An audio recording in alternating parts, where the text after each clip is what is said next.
kids? I'm the big dude around here. Haven't we had a snowstorm or what?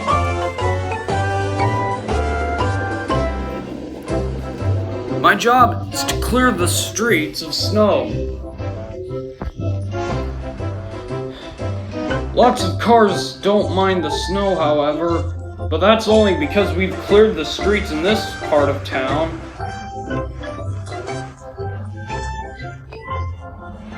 The whole city is clogged. There's so much snow, you can't even see the playground. Of course, not everyone hates the snow.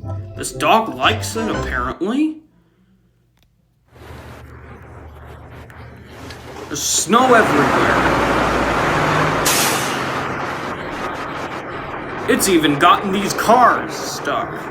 And we have to get them out of here now.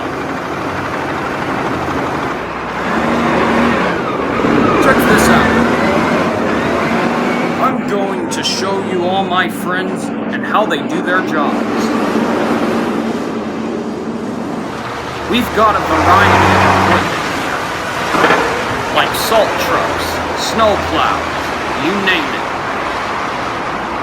Even giant snow blowers. So, blower, did you get your blades fixed? Yup, I'm all set. I bet you kids have never seen snowblowers like us before. That's because we're snowblowing tractors. Where are the bobcats anyways? They're inside.